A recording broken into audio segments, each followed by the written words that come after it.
Word up, Phil? What's going on, Josh? Another week already. You ready for the top 5 hockey card sales from last week? It's Tuesday, fun day. Let's go. Let's go.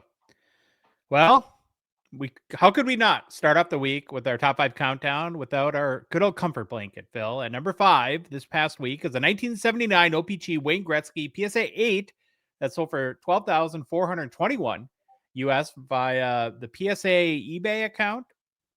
It was an auction on August 18th. Now, here's the thing.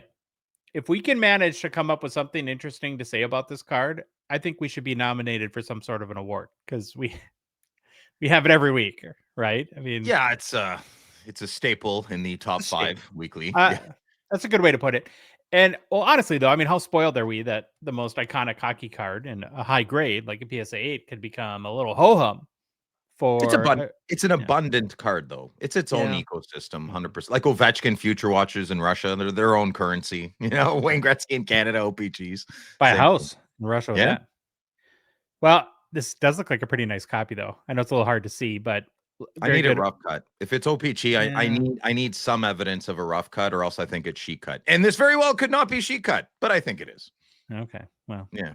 Number 5, the old tried and true Wayne Gretzky O-Pee-Chee PSA 8. Now, at number 4 this past week, we have our first and only ultra modern hockey card in the countdown, and it's a doozy. This 23-24 The Cup Connor Bedard gold rookie patch auto at a 12, graded BGS 9.5 with an auto 10 grade, sold for $12,658 US via Slab Sharks and best offer. Although there's not as many colors like you typically see in a Blackhawks patch. For me, I like this one. It's obviously the big focal point is the yellow feather in the center patch there, and I don't know. I think it's nice. Do you like the patch? I do like the patch moderately. I think this is actually a really good purchase. Even if someone's, I'm going to try and be a savvy entrepreneur here. Even if somebody bought this for an investment, could go either way. Right, this would be an excellent buy if Bedard is top 5 snipers in the league in 5 years, and let's say Chicago gets a cup, or they go deep in the playoffs for a few years in a row, and Bedard just really dominates.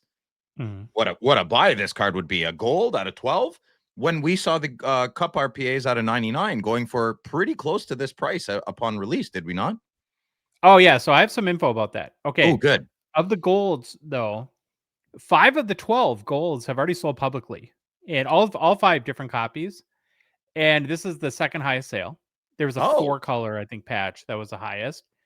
Here's the thing, though, to your point from a second ago, there's been 8 higher sales than this card right here of the Bedard True RPA out of 99 to this point.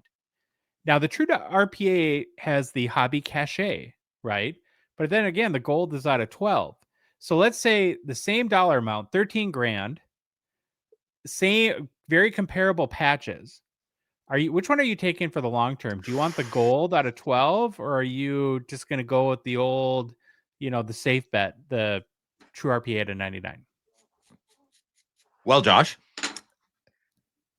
if you asked me 5 years ago, I would have said hands down, wouldn't have thought about it at all. I'd be going for the True Cup Rookie RPA 99. Okay. But now I've changed my mind. I've evolved. Maybe I've evolved in the wrong direction. I don't know, but maybe you've devolved. I've devolved. Yes. I would probably go for the gold. Now I'm probably being a biased and a homer because I have 8 Jake Sanderson golds and I only have 1. Funny you found a way to bring that up. Yeah. No, people know. And I feel I heard too much buzz in the past few years that people are liking the gold, and I think that influenced me. And my decision to answer your question is I'd probably go with the gold out of 12. And it's not even 24; it's out of 12, right? Like the 99s have a 12, the 249s have a 24. I'd probably go with this, Josh. I think I'd go with the 12 too. Be a little forward thinking, try to anticipate how the wants and desires of the hobby change. But probably can't go wrong either way, to be honest with you. Well, number 3 this week in our countdown, it's a card I think you're going to like. It's a 1951-52 Parkhurst Maurice Richard rookie PSA 8 sold for $21,600 US via the REA auction on August 17th. I'm not an expert on Maurice Richard rookie cards from 51 Parkey condition, but this one looks like a pretty nice copy to me. And here's what I appreciate most about this card, Phil. One cannot help but be struck by the sheer austerity of the piece. The portrait of Richard is less Michelangelo fresco and more Soviet propaganda poster. The stiff posture, the unwavering eyes, the hockey stick held not so much as a tool of sport, but as a lance, ready to vanquish the forces of mediocrity. The artist's palette is almost defiantly primitive. The reds are garish, the blues unapologetically flat, and the gloves a curious shade of jaundiced yellow, all conspiring to produce an aesthetic both crude and charming. I came up with that all by myself. Two things. I don't want the word jaundice anywhere near my hockey cards. And second thing, what does austerity mean? What does it mean? You don't know? It's a big word. I'm just happy I pronounced it all right. Okay. It's a nice word to say, like 7. It's a good name. Honestly, I just put in ChatGPT, like, how would you describe this card? Like a snooty art critic, and that's what it came up with. Oh, yeah, I got to jump on. Okay. I am in love with this card. This is I need to get one of these. I just want a copy that speaks to me. You know, I don't care if it's damaged. If the corner's around it, as long as all 4 are around it. I really got to get into this vintage Habs thing. I don't have the bank account for it though. Look at the price. This card's perfect. I don't need PSA to tell me it's an 8. It's perfect. Snooty art critic aside, I do like the boldness and depth of the colors. Very, very nice. You know, I do have this card feels and looks really, really super old. There's cards that are 40 years younger or older than this. And that's 4 decades. Crazy. 1951 isn't that long ago. To us. I mean, I know we're old farts right now, but it's not that long ago. It's not at all. And maybe it'd be more respectful and smart to get the help me out, 11? 10. Yeah, 10. The C52s? 55s? C56. 56. Yeah. Okay. There we go. Yeah. Frank Neighbor. Okay. Frank Patrick. Sorry. Okay. Let's go. Card number 2. You want a 1911 C52 Frank Neighbor. Okay. We'll go with that. Now, this card, the Rocket Richard rookie, is a PSA 8. So the pop count is 33. These do not sell very often. The last PSA 8 to sell was in 2021. So 4 years ago. For? Like $600 less. Okay. And there are 9 copies graded higher by PSA. There are 4 PSA 8.5s and 5 PSA 9s, 0 PSA 10s. I'd like to see all the 9s and the 8s. Put them all side by side and let's reassess, you know? Oh, that'd be fun. Somebody make that happen. Well, how many of the PSA 8s and 9s are from 10, 15 years ago? Sure. Bet you they're not cracking and regrading those ones. Yeah, I wouldn't do that. No, I wouldn't do that either. Number 2 this week is kind of cool. It is a lot. Check this out. Oh. This 1963-64 Parkhurst hockey complete set of 99 cards, all graded by PSA, with almost every card graded a PSA 9 or higher, including 20 PSA 10s. Wow. Sold for $26,400 US on August 17th via REA.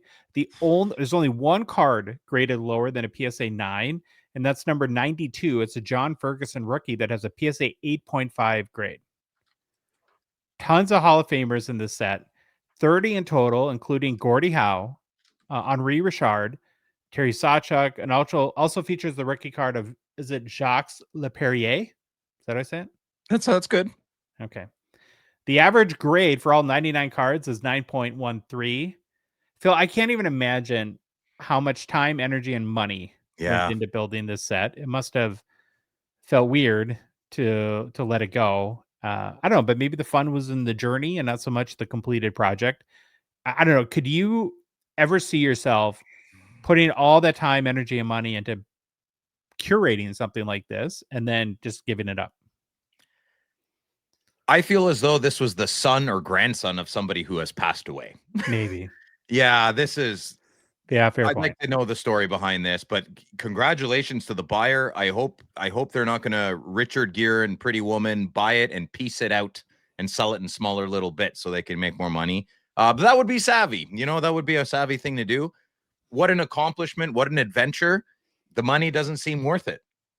Yeah. It doesn't seem like if these were my cards, I wouldn't sell it for that price. I would want to buy all these cards for that price, you know? But is it the same feeling? If you bought this, you don't buy. It's not Total Recall. You're not buying the experience. Yeah. You're just buying them. Yes, I got them. I'll give you an example. I always try to collect the base set of certain cup years that I like. I found a really good deal of the first year of the cup, and I just bought it. So now I have a lot of doubles. It doesn't feel the same. I feel like I cheated. I feel like I cheated a little bit. I did. I cheated. But that's okay. It's the first year of the cup. I got them all, including the Gretzky. So, but I'm not going to do that again. I'm not going to do that again. A big part of hockey card collecting or sports card collecting is the journey. As cheesy as it sounds, I don't care. It's true. But this is a piece of history there. Congratulations. One thing I've always found peculiar about this set, oops, gotta go back, is that the Gordie Howe, so obviously he's draped he's standing in front of an American flag. Yeah, now that's because Detroit is in the United States. It is kind of weird though, right? To have Gordie. Well, look at Mr. Snowshoes here. They called Alan Stanley Snowshoes because of the way he skated. And he's behind the British flag because we were still part of the monarchy. Yeah. I think, well, I mean, that looks like Ontario. I don't know. It might be the Ontario flag. Yeah. No, I don't think so. God, can we edit this out? Everyone's going to be like, Phil doesn't know anything. Once again, Phil, the proud Canadian. I don't know the Ontario flag. I forget. I think I know it. It's your province, but that's no they all look kind of the same anyway. Okay. At number one, well, we kind of teased it. This week is the King Kong of all hockey card sales in the past 7 days. This 1966 Topps Bobby Orr PSA 8 sold for big money, $60,000 via REA on August 17th. Now, at a PSA 8 grade, there's kind of more than I thought there was. 47 is the pop. Oh. There's only 2 PSA graded cards higher, though. One PSA 8.5, one PSA 9. BGS has 2 BGS 10 pristines, 3 BGS 9.5s, 2 BGS 9s, and 3 BGS 8.5s. And then SGC has 3 SGC 9s and 3 8.5s. So it's in the top, I guess, 84. There's the highest. There's 2 pristine Bobby Orrs? Yeah. Wow. Holy crap. I didn't know that. That's bonkers. Those are probably like $250,000 to $300,000 cards. Well, I hope in our lifetime one of them goes for sale in an auction so we can look at it and talk about it. That'd be crazy. And judge it. Yes, judge it with the black label too. Yeah, it'll be. That's black label, right, Josh? Pristine. Well, no, not necessarily. So pristine, a BGS 10 has at least 3 10 subgrades and 1 9.5. A black label has all 4 10 subgrades. You are correct. Now, a little bit of data on this card. So it's 60,000 US. It's in the top 20, I think number 19, so barely, of the highest publicly selling Bobby Orr cards to date. It is not a record, though, for a PSA 8. That would be 91,500 US, set in a heritage auction this past February. And honestly, it's not even the top 5 sales for a PSA 8. That's number 6. So this is a great deal for somebody. Yeah, I don't know that, because I think it depends on, one of the things I noticed about this card is that bugs me a little bit is the off centering right to left. Oh, you turd. I didn't even notice that. Yeah. When it's left to right, I notice. Right to left, I don't. Wait.